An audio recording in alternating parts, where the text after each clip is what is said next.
พี่น้องเลยเปิดภาพมาบาดทีพี่โดยพี่น้องเด้อมาทางบ้านน้องนูเพเนาะหลังจากมาแต่ยัง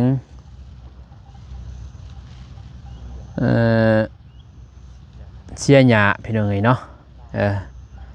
ว่านุ่งก็เลยแวะมาเยี่ยมยามน้องเพิ่นเพราะว่าทางน้องเมฆก็สิแจ้งข่าวดีเพเนาะข่าวดียังบ่ฮู้มีแต่ไปรอติดตามเบิ่งตามชมในซองเบาเตียงทองเพเนาะแจ้งข่าวดีน้องนูนี่แหละอันนี้ครั้งใหญ่พี่น้องเอ้ยกราบทักทายสบายดีสวัสดีเด้อพ่อแม่พี่น้องหมดสุขูสุคนกันยินดีต้อนรับเข้าสู่ซองบ่าวนุ่งพี่น้องเอ้ยเนาะไปเข้าไปหาน้องเพิ่นก่อนตัวกาแฟนี่คืองามมะลิเดี๋ยวได้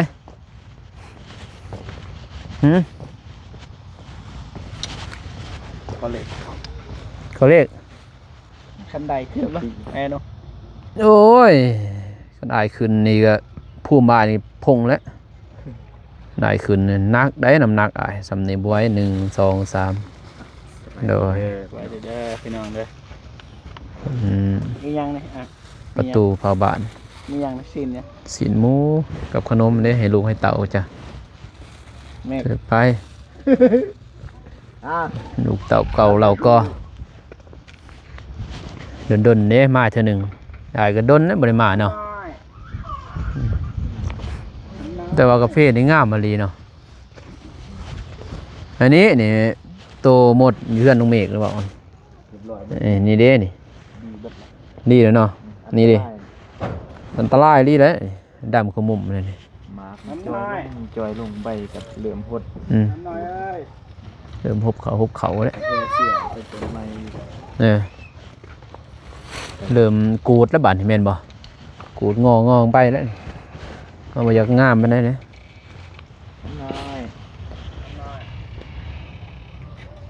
ไปใส่แม่จะไปใส่กูบ่าวไม่ติดจะคืนเนาะมูท่านใส่เครื่องเนี่ยให้เขาบ่ทำเต้ทำมึงทำลูกมึง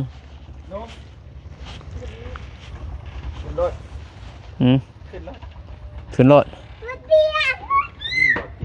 บ่เตียงโอ้ยบ่เตียงบ่สิโตหน่อยสำเนียงโตไปหน่อยดอก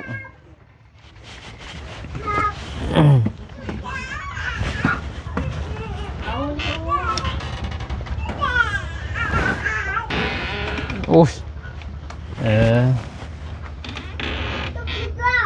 แปดนะยืนนะไปจะได้โอ้มีขนมแล้วมีขนมแล้วเมื่อขึ้นผมบ่อยากได้ขนมแต่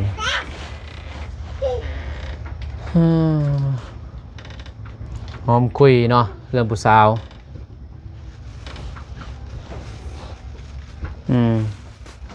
กำลังอาบน้ำ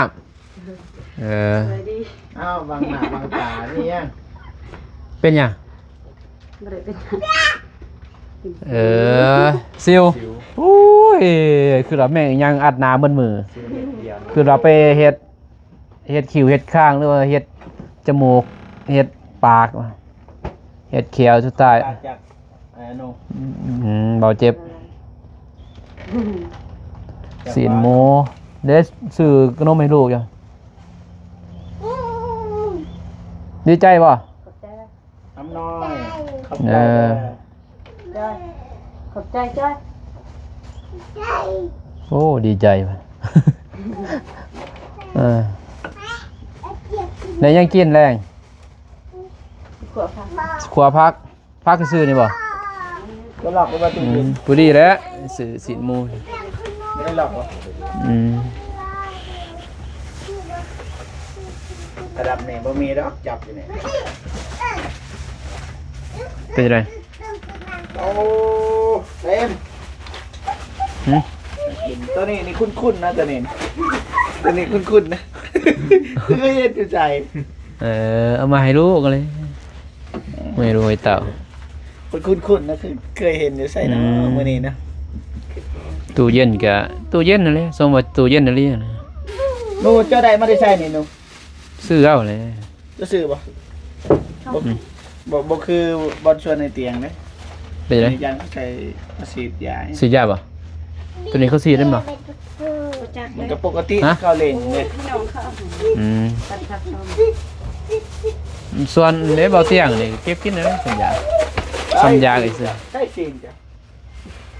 เอามาใช้ เฮ็ดกินจังเลย เด็ดกินเลย อืม กระดำเลยนะ เฮ็ดรถดังไฟเอาได้เฮ็ดแล้ว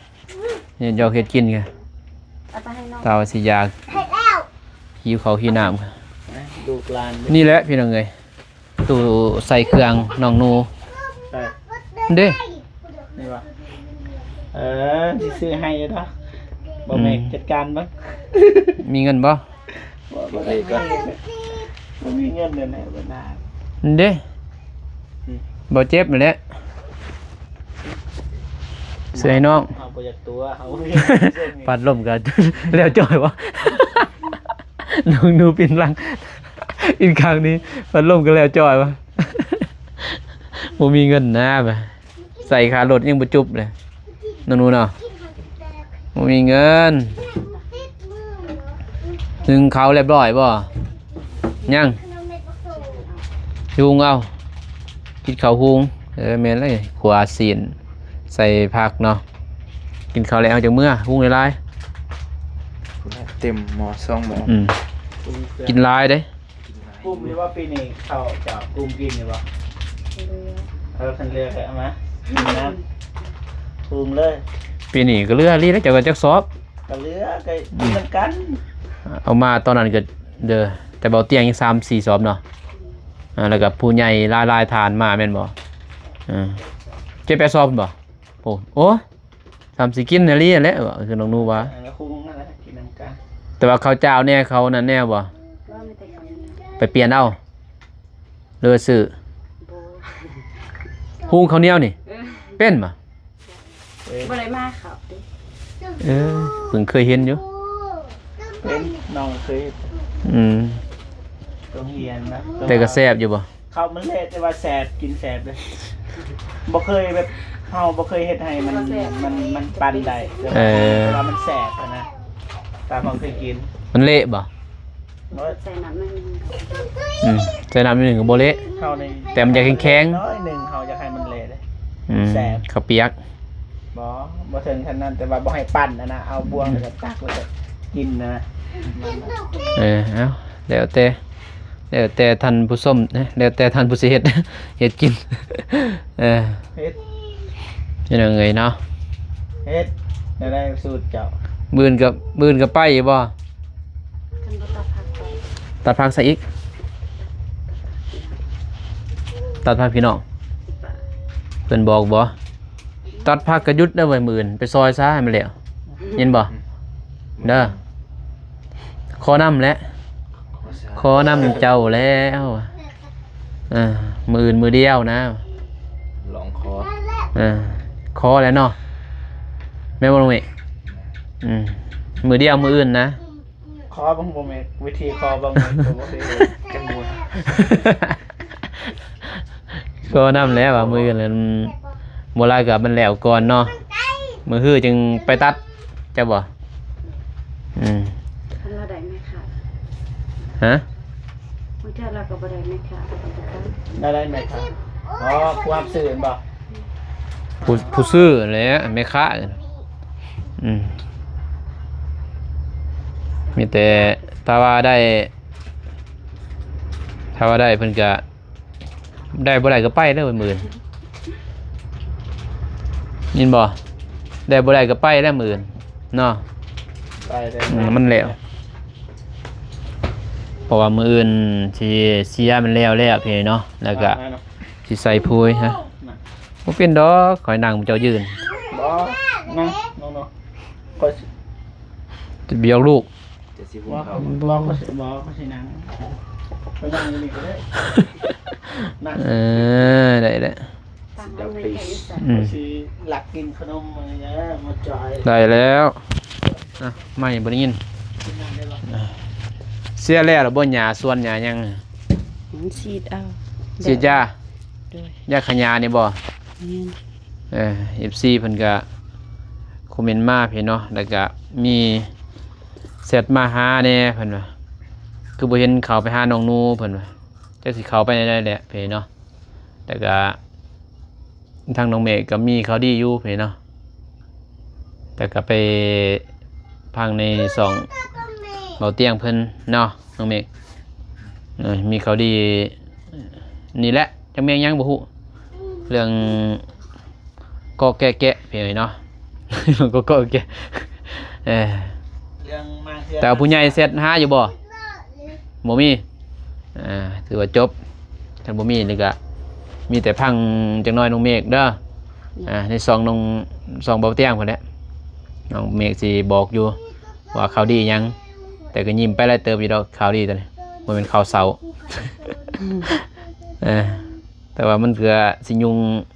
ทีมงานหน่อยนึงเพิ่นเนาะเพราะว่าหน่อยนึงคือหยังมันสิยากหั่นแหละเพราะเพื่อนน้องโนมันบ่สูงเลยจักเสียได้น้องเมฆเนาะก็มันมาสูงเลย มันบ่สูงนั่นแหละ มันอยากตัวบ่สูงนี่แหละมันมาสูงมันก็คับแคบ สิเอาเข้ากลางก็บ่ได้แม่นบ่ เนี่ย คือ น้องมีน้องนูคือแต่มันยังเด้เด้อ มันบวิดนี่ มันบ่วิดเนี่ยกลาง นี่มองจอด เสียเป็นไรหนัก ทีมงานคิดนักนะบัดนี้มันโศกใหญ่เลยแต่เนาะ ตัวต่ำมันกระบงรถรถเงินรถ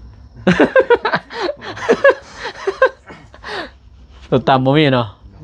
รถมีแต่ตัวสูงบ่ โอ้มันตัวใหญ่ เอาแล้วบอกเลยบ่ รถแบบเขาไม่ได้ บ่ได้ดอกรถ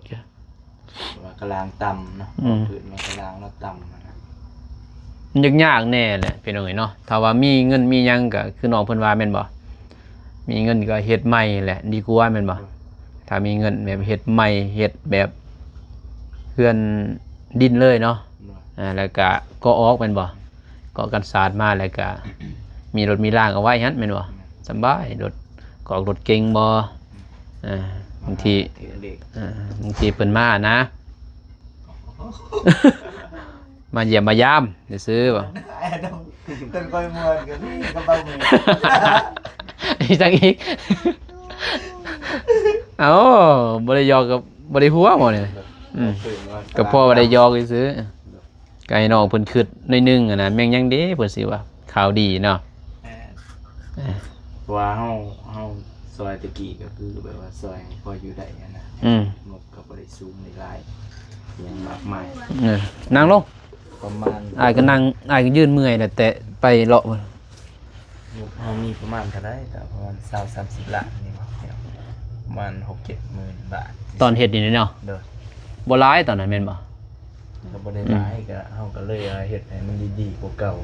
ใส่สังกะสีใส่หยังพอบ่ฮวนแล้วก็แอมพายมันแน่นมันหนาใส่โปเอี่ยมใส่หยังนั่นน่ะพี่น้องเนาะ ก็แม่นอยู่บ่ได้ซำเพื่อนน้องจัตนาน้องพินแม่นบ่ว่าน้องนูแต่ว่ามาแห้งไผมาแห้งกับน้องนูเด้ เด้อ กับน้องจัตนาน้องพินเนาะมาแห้งที่คนซอยไล่กับน้องนูเด้แต่ว่าบ่ได้เพื่อนแบบนั้นพอบ่ได้ยังน้องเพิ่นเพิ่นว่าแบบญาตินั่นน่ะแม่นบ่พาวแน่แล้วก็งบมีสำนันเด้ซ่อมแซม แซ่บ บัดนี้เพื่อนน้องก็เลยมันต่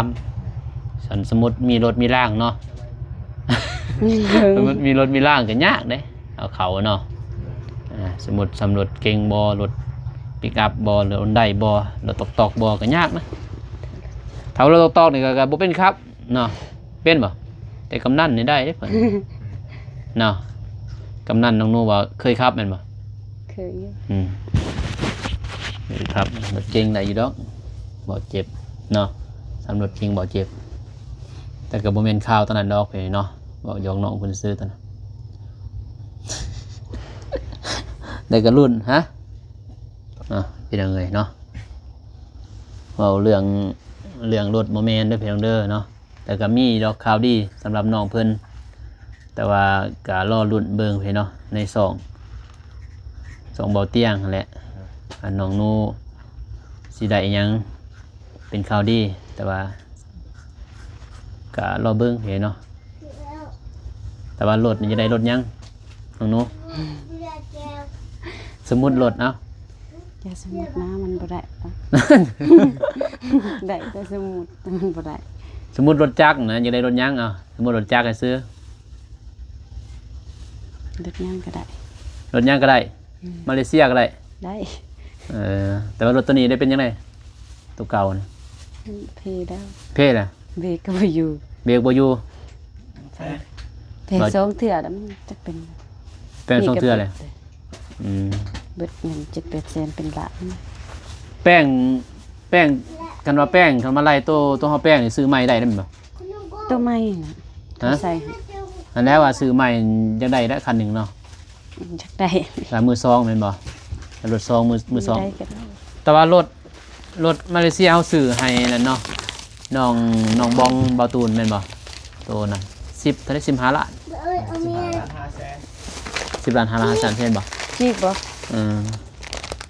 มาเลเซียก็ได้เพียงเนาะเพิ่นว่าสำบายไปเที่ยวไปนี่ดอกไปเวียกนี่บ่ได้ไปบ่ช่วงนี้ น้ำมันขึ้นข้ามน้ำบ่ได้ เป็นจังได๋ น้ำขึ้น ข้ามน้ำบ่ได้ นี่น้ำมันหลายฝนตก รถจักรนี่บ่ได้บ่ บ่ รถรุ่นได้กี่ยาร ถใหญ่หันเขาก็ยังบ่ได้ออกไปใส่พวกบริษัท เขาบ่ได้เฮ็ดบ่ครัว บ่มีแต่น้ โอ้ก็นั่นก็ยากเลยเนาะมันต้องมีแต่พวกนอนอยู่หั่นเฮ็ด ำแม่นเฮาบ่ได้ไปเลยบ่ได้เที่ยวแต่ฝนตกไปบ่ได้ อืมมีแต่ว่าบ่ได้ไปบัดนี้เนาะถ้าไปก็ใส่รถจักรเก่าอีกห่างเลยเนาะ ไปตัวเก่า เห็นพี่น้อยเนาะในเฟซเพิ่นเนาะยามใดก็คิงหัวบ่คิงหัวก็โซขาดบ่เคโซขาดก็ติดจักรบ่ได้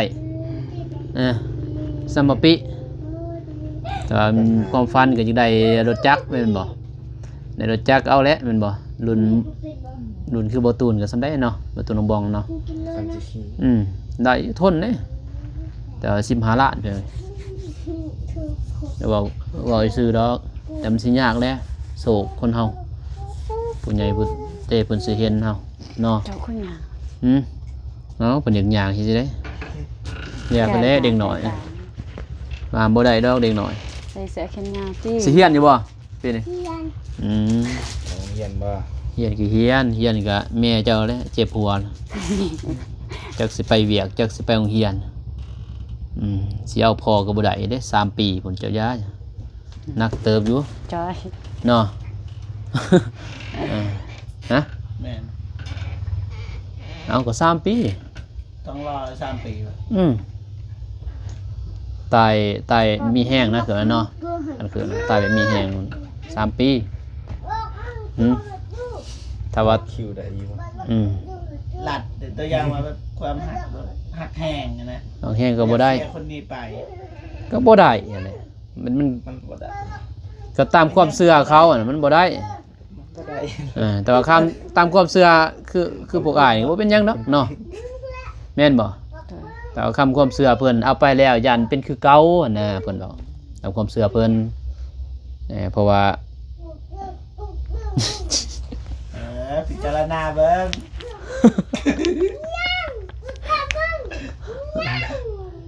3 ปีนี่ปีหนึงเลยเนาะได้หรือบ่ยังปีเดือน8 เดือน8 ปีหนึ พิ ง จารณาเบิ่ง ยังอีก2 ปี2 ปีก็บ่แม่นว่าสิไปเอาผัวได้พี่น้องนี่เนาะที่แท้ในน้องเพิ่นก็ตั้งรักตั้งทานก่อน แม่น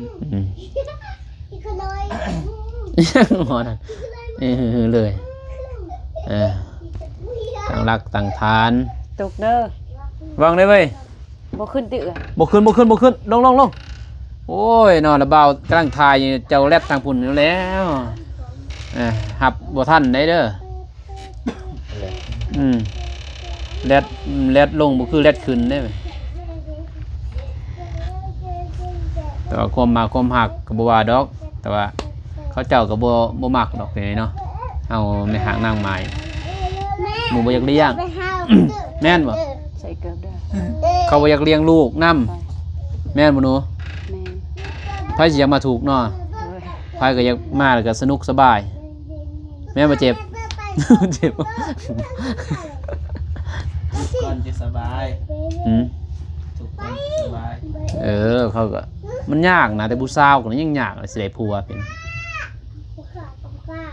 เฮายังนี่ก็ให้กำลังใจน้องเพิ่นดอกบ่เผาดอกตอนนั้นหาสู่หากินดีกว่าเลี้ยงลูก น้องหนูจะมีแล้วว่าคนหลงตามมิลิ บ่ หมดบ่ได้มีป่ะ อืม บอกไปก่อน ก็บ่มเนาะ แม่ แล้วบ่กล้าดอกแม่นบ่ เด้อ ย้อนหยังบ่กล้าแม่นหยังจอยเอ้ย ใส่กัน มันอยากซากเล่นใกล้หัวตะเบาซะขึ้นเลยซะจอย โอ้ย ใกล้ของตะเบา มีข้อนะบ้าง อยากซากขี่ข้อตะเบาเลยซะบ่ยอมพี่น้องเด้อ ขี้ดื้อ บ่ติดอกเด็กน้อยเว้ยน้อยสิถือบ่ได้จังบ่เจ้าเข้าใจได้เด็กน้อยจังบ่เจ้ายังน้อยคือกันได้แม่นบ่แม่ห้ามตัวได้ให้ห้ามยังอยากเฮ็ดแม่นบ่บ่ว่าเด็กน้อยสิเว้าเลย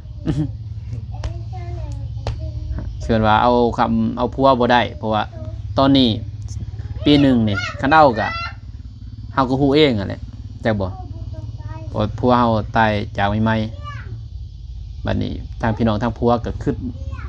อยู่ได้แม่นบ่เหมือนบ่ดราม่าตะกี้เห็นบ่มีอยู่แต่เฮาบ่เบาซื้อตอนนั้น ดราม่าเห็นอยู่เนาะน้องเอกเนาะอันนี้แฮงครับน้องหนูพี่น้องทางผัวเพิ่นก็บ่พอใจเพิ่นก็สูญเสียเด้แม่นบ่ เด้อ คนที่หักเพิ่นคือเฮาเนี่ยมันได้3 ปี 4 ปี 6 7 ปีเนาะเพิ่นมันก็ปกติแล้วบัดนี้จะบ่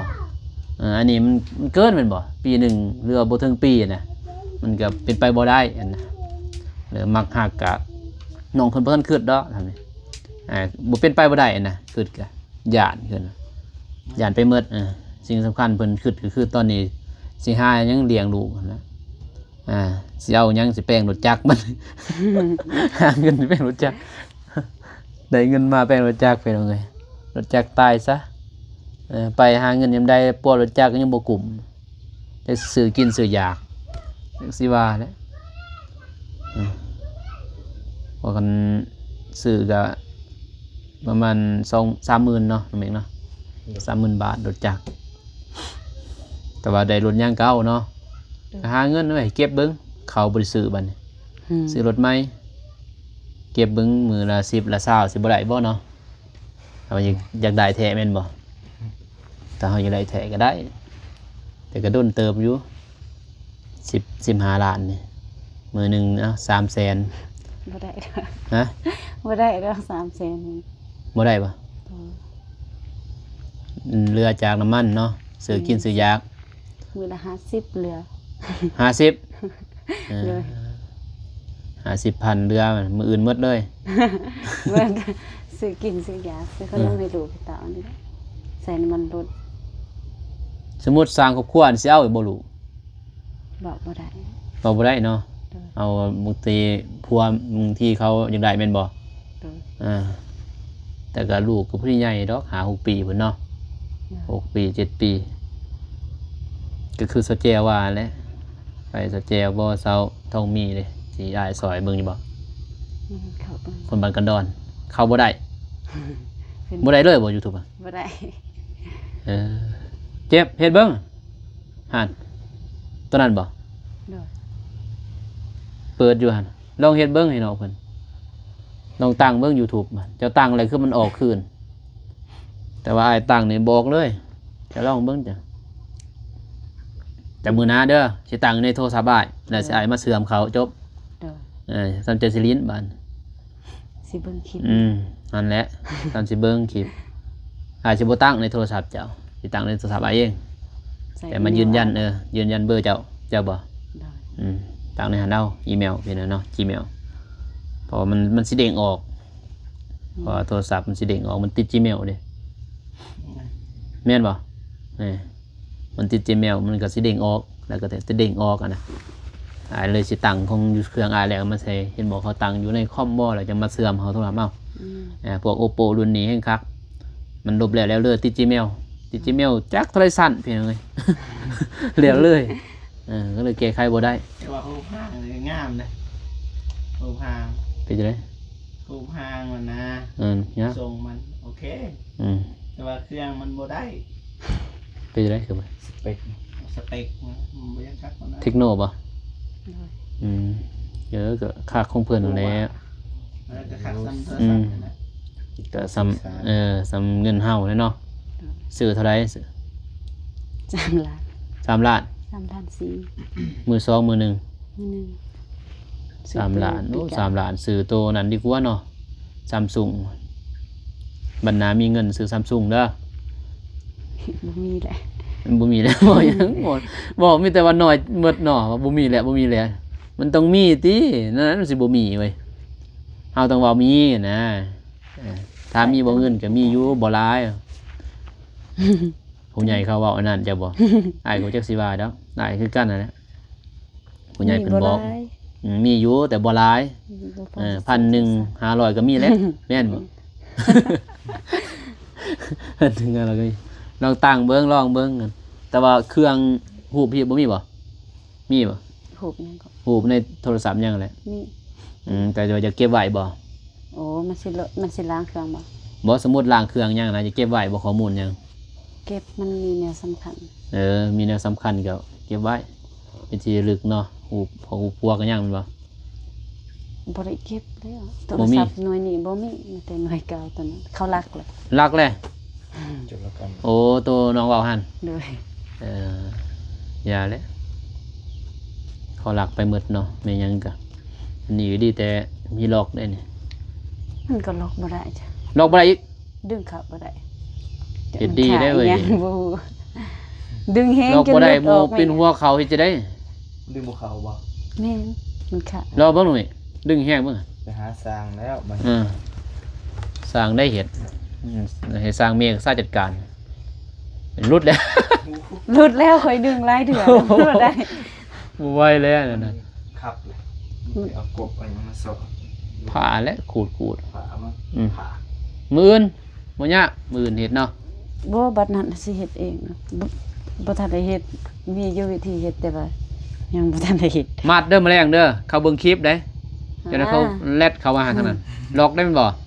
ตีลังกาเขา ล็อกบ่แมลงล็อกบ่ มันล็อกบ่ได้อันติ แมลงล็อกบ่ได้บ่ บ่ตั้งมันบ่ได้ โอ้ยเขาแลดได้นี่ เขาเบิ่งคลิปนี่เขาสิมาแลด เล็ด ได้อยู่จะน้อยอาจสิล็อกให้เข้าบ่ได้ดอกเพิ่นเอ้ยเนาะ นี่ เบิ่งสิน้องหลบเลย บ่ลบได้เว้ย บอกก็สิหลบมาอยู่เลย ลบ YouTube นี่แม่นก็ลบหูหมู่ยาได้เว้ยของสำคัญหมู่ยเนาะ แต่ว่าในโทรศัพท์เบานุ่งนี่บ่มีเพิ่นลบได้หมดนะปึ๊บเพราะว่าจดไว้เด้เนี่ยสำคัญ จดในผ้าเฮือนเต็มอันเนี้ย ข่อยเจ็ดไว้กับลูกไปขี้ทิม เขียนเทียบโอ้ถึงใส่เฟือดอันยังได้อ่านเด้จดเนี่ยสำคัญวันเดือนปีเกิดลูกบ่แล้วก็อีเมลอยังนี่โอ้เต็มนอนบ่นอนนายนี่เต็มแต่อีเมล ได้ปื้มไว้มันก็เล่นเบิด อีเมลไฟก็เต็ม ที่ว่าน้องดูแลสองเขาน่ะดูแลสองให้เขานี่มีแต่อีเมลเขาแล้วเต็มเขียนชื่ออยู่โอ้เต็มพาเหือนเหลือจะว่ามีสังเต็มเลยสมปิเนี่ยแหละ เนี่ย แต่ สำ ว่า คั อ ญ ยู่ในเฮือนมัน แต่อยู่ในเฮือนแล้วแต่อีเมลได้เต็มเนี่ยนะนี่พาเหือนเลยบนกอไอ้เหี้ย ขีดเป็นหลองนั่นนี่จะไปไว้อยู่ในจีอักรยานมันโบจื้อแม่นบ่ นี่ เห็นว่าขี่ผ้าเพื่อนสิจื้อมันบ่ลึบดอกตอนนั้น จังซั่นแหละเป็นอย่างนี้เนาะโอเค มีแต่ให้น้องเพิ่นเฮ็ดอยู่เฮ็ดกินก่อนแล้วก็รอท่าข่าวดีจากน้องเมฆมีหยังสิมาแจ้งก็ไปติดตามเบิ่งตามส้มเพเนาะในคลิปน้องเมฆเด้อในคลิปเบาเตียงนั่นแหละแต่ว่าน้องเมฆถ่ายทีมงานเรียนให้พี่น้องเบิ่งเนาะแต่สิปล่อยในซองใหม่บ่ สองไม้ โดย เกียงทองชาแนล V2 โดย มีแต่ไปติดตามเบิ่งอยู่หันบ่นุ่งก็สิแชร์ให้พ่อแม่พี่น้องเบิ่งเนาะเพอเพิ่นก็ยังเพิ่นฮู้ดอกผมบ่ทันมีไผติดตามนะสองตัวนั้น เลย มีแต่ทีมงานเองเนี่ยติดตามก็สิไปแชร์ให้พ่อแม่พี่น้องเบิ่งพี่เนาะในช่องแต่ว่า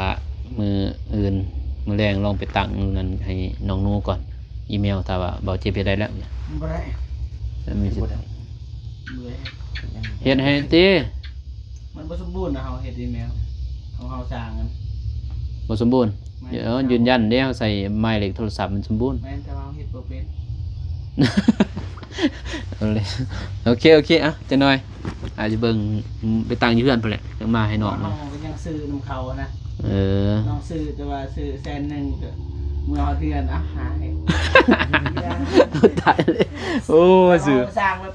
อยู่ เขา จ้ะ สร้างในซ้ำไซมือเดียวอะนะ อืม เอาครับ เออ มันนั้น มันต้องยืนยันเลยนะแต่ยืนยันน้องเมงเนาะก็ยังปิ้วได้เรื่องอีเมลนะตั้งเดี๋ยวนี้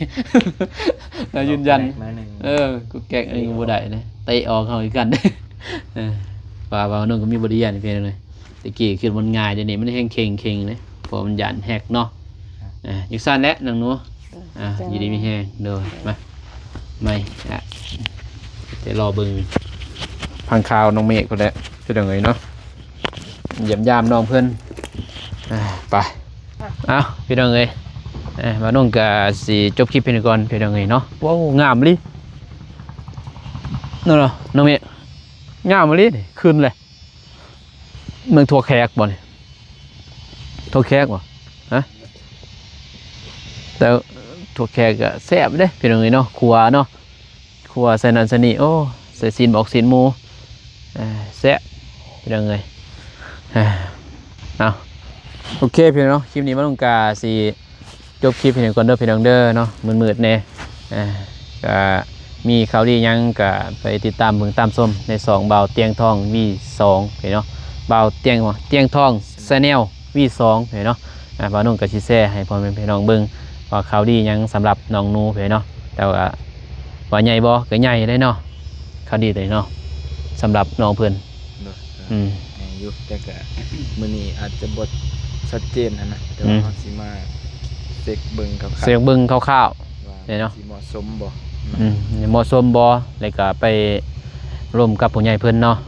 มันสิได้บ่ผมใส่งบหลาย ที่ก็สิซื้อไผ่ทางซีนำแน่ เฮ็ด เอา ก็ซื้อไผ สิว่าท่านเลยยังมากมายแต่ว่าสิเว้าคร่าว ให้เว้าข่าวว่ามีหยังแหน่เป็นอย่างนี้เนาะโอเคคลิปนี้มาลงกับน้องเมฆและเบาเจ็บเนาะก็สิจบคลิปเพียงก่อนเด้อพี่น้องเด้อขอให้ FC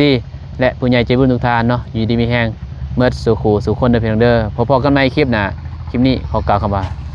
สบายดีเป็นยังไงไป